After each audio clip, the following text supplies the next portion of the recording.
Fox News at 9 with Molly Martinez and meteorologist Henry Blakes. Your first news of the night starts right now on West Dakota Fox News at 9.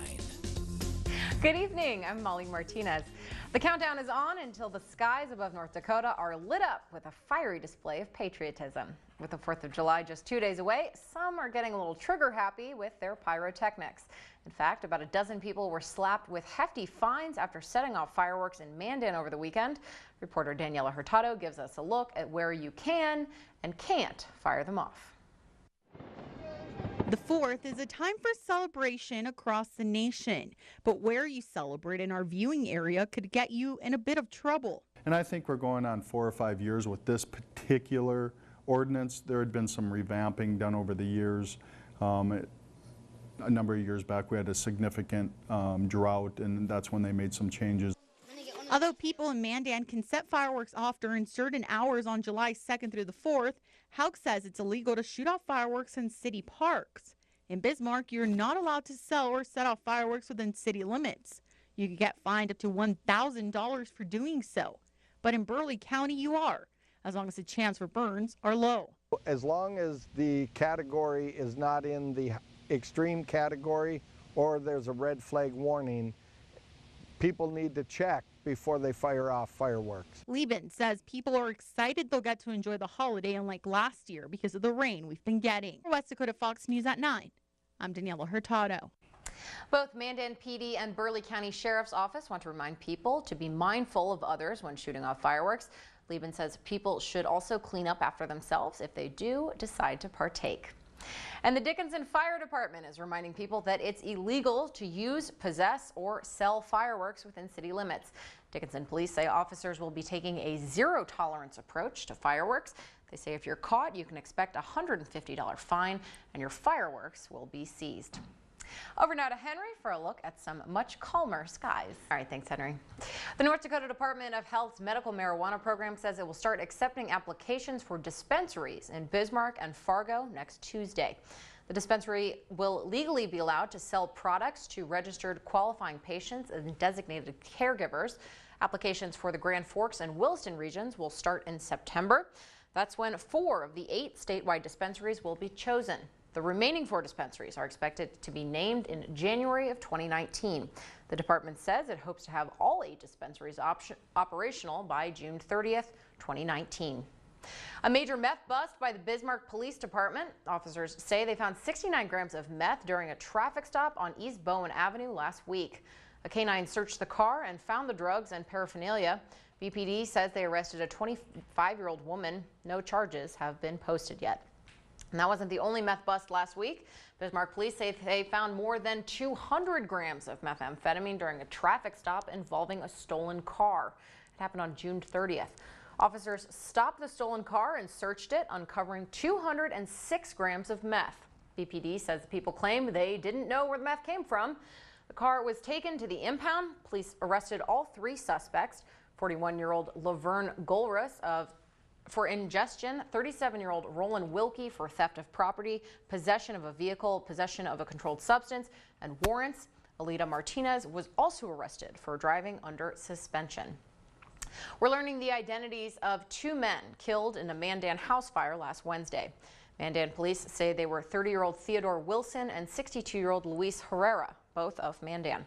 Preliminary results indicate both men died of the result of smoke inhalation. Authorities say the fire started in the bedroom, causing significant damage before burning itself out. No word on what sparked that fire.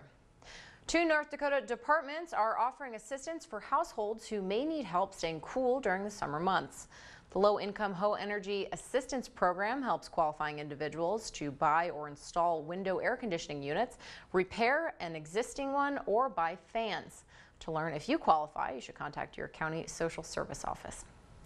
This month, North Dakotans have the opportunity to share their stories with the nation. The StoryCorps Mobile Tour stops in states for 5 weeks at a time, and right now it's in Bismarck. All you have to do is schedule an appointment, go in with a friend, and record your story. You get a copy of the conversation, and so does the Library of Congress. I'm just so glad it's here. North Dakota's got awesome stories to tell. We've got a lot of wonderful people spanning across the state, and it's great to have this venue and mechanism for North Dakotans to get their stories out from a national and international audience. You can go to storycorps.org/mobile tour to make an appointment. In education news, Jeff Fastnatch is the new assistant superintendent for Mandan Public Schools, replacing Jeff Lind. Fastnatch was the superintendent in Ellendale for 16 years. In 2011, the North Dakota Council of Educational Leaders named him the Superintendent of the Year. Jim Hausler is the interim superintendent for Bismarck Public Schools. The school board is still looking for a long-term replacement for Tamara Uselman. Mandan is looking to expand and hopes some new eateries will bring in hungry crowds to the Memorial Square Shopping Center. Maddie Jelseth has the story. This 13,000 square foot area behind me will be the second addition to the Memorial Square Shopping Center. This new shopping center has space for 8 tenants. The Business Development Communications Director for the City of Mandan says this center will give Mandan the opportunity to bring more national franchises to the area, along with startup businesses. We just really hadn't had a clustering of retail in one area other than our downtown and Main Street area, so we've really lacked a shopping mall type of development.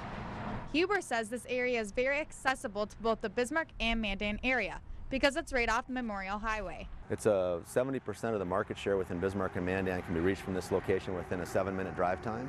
Bull Wagner says this makes the Memorial Square Shopping Center convenient and centrally located for both Bismarck and Mandan residents. This second phase will be open in the fall. Reporting in Mandan for West Dakota Fox News at 9, I'm Maddie Jelseth.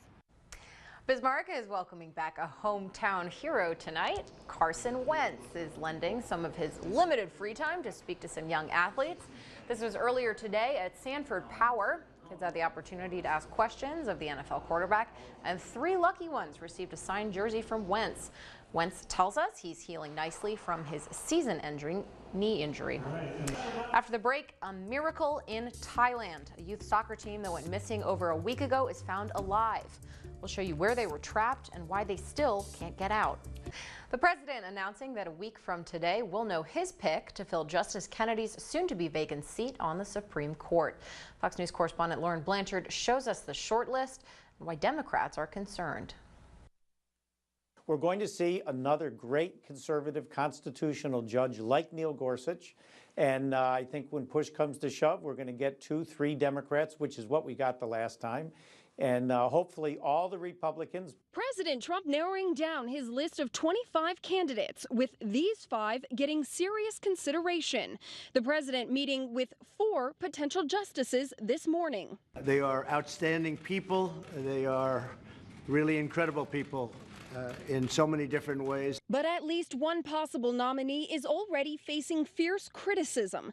Senate Minority Leader Chuck Schumer coming out against potential nominee Amy Coney Barrett for her views on the Affordable Care Act and women's reproductive rights. The basic issue at hand here is whether or not a woman has the power to make decisions, the freedom to make decisions regarding her own body and her own life. The possibility of overturning Roe versus Wade is one of the Democrats' biggest points of contention. President Trump, however, says he will probably not ask his nominees about it. They're all saying, don't do that, you don't do that, you shouldn't do that, but I'm putting conservative people on. And I'm very proud of Neil Gorsuch. He has been outstanding. A sigh of relief after a youth soccer team is found alive after a week trapped inside a Thailand cave. Fox News correspondent Greg Palkett has more from London. We found that our younger brothers are safe. Loud cheers as it is announced that a youth soccer team trapped inside a Thailand cave for over a week is found alive. Rescue divers locating all 12 boys and their coach inside a partially flooded cave in northern Thailand Monday night. The boys, ranging in age from 11 to 16, and their 25-year-old coach disappearing after flooding in the underground network of caves trapped them inside. With a final push being made to bring the boys to safety, many are still left holding their breath as fluctuating water levels and mud restrict rescue teams' access in the caves. Meanwhile, workers outside continue to pump water out of the caves. while medical teams are sent inside to bring oxygen and food to the boys and their coach. The water pumping is in progress and is working well, and water is consistently getting lower. Volunteer groups from around the world have gathered in Thailand to offer their support, including teams from Britain, Australia, China, and a 30-member U.S. military team. This is not a simple dive. These are challenging conditions. There's a lot of considerations for safety, as well as, you know, the environment outside is contributing to the environment inside. So I'd say, yeah, that's a very accurate statement that it's challenging. Officials have pointed out that the boys and their coach will not be moved until they're physically strong enough. In London, Greg Balcott, Fox News. A 5-year-old was among 6 injured in a Chicago shooting overnight. Police say 3 girls, ages 5, 14, and 15, were sitting in a parked car when the shooting took place. The trio were not the intended targets of the shooting. According to police, the other victims were a 17-year-old boy and 2 adults who are members of a documented gang. Chicago police are investigating the shooting. Embattled movie mogul Harvey Weinstein is now facing a 3rd sex crime charge. This after a 3rd accuser comes forward claiming Weinstein performed a forcible sex act on her in 2006. The new charges are in addition to the 2 other charges he's facing for alleged sexual acts in 2004 and 2013 on 2 other women. More than 70 women have accused Weinstein of sexual misconduct, including rape. Some allegations date back decades. In health news, investigators believe they know what caused the nationwide E. coli outbreak in romaine lettuce. The CDC says it was contaminated canal water near Yuma, Arizona. They say water samples taken from the canals near the growing fields tested positive for E. coli, and it had similar genetic makeups to the virus that killed 5 and sent hundreds to the hospital. Around the nation, another devastating wildfire sparks in Northern California, this time in Yolo County near Sacramento. So far, it's burned more than 22,000 acres in a remote area. Evacuation orders are in effect for the other 2 counties in Napa and Solano. Dozens of structures are threatened. No word on the cause of that fire. So far, there are no reports of injuries. And in Colorado, the High Chateau fire in Teller County continues its rapid spread. It's now burning through more than 14,000 acres and still no containment at this point. Fast-changing winds and the dry weather is making it hard for fire crews to get a handle on it. At least 5 strikers have been lost. Hundreds are under mandatory evacuation orders. All right, from fire to a Hail Mary, let's throw it over to Henry. Yeah, most definitely. The first of Mandan's rodeo days is wrapping up, but the fun isn't over yet. The day opened with some remarkable kids enjoying their own rodeo games.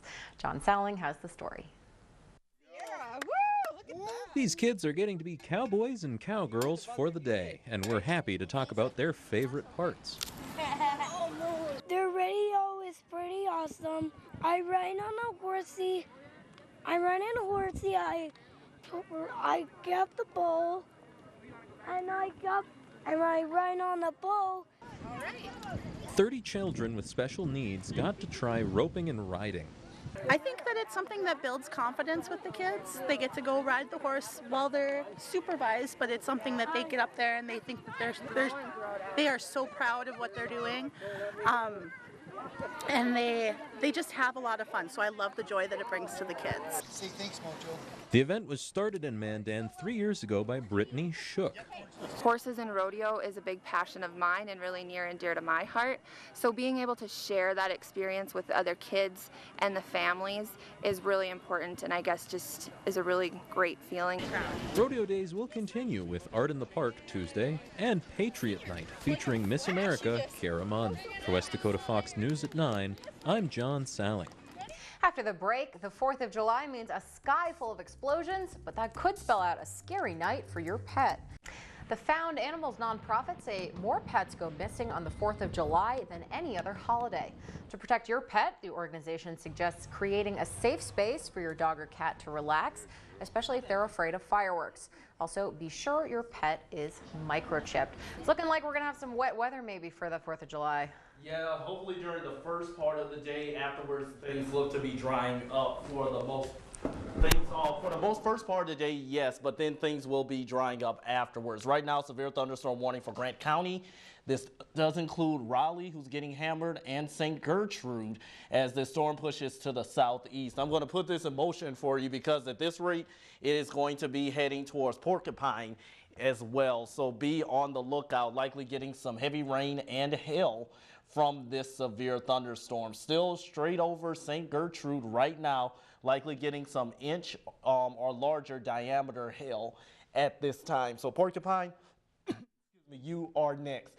On top of that, we're waiting for, we have the severe thunderstorm watch that remains in effect for the southern region, and we've got that concern for severe weather across the southern half of the viewing area. Maybe wondering where are those other storms that could produce large hail and damaging wind. Well, it's over in Montana right now, just to the west of Miles City.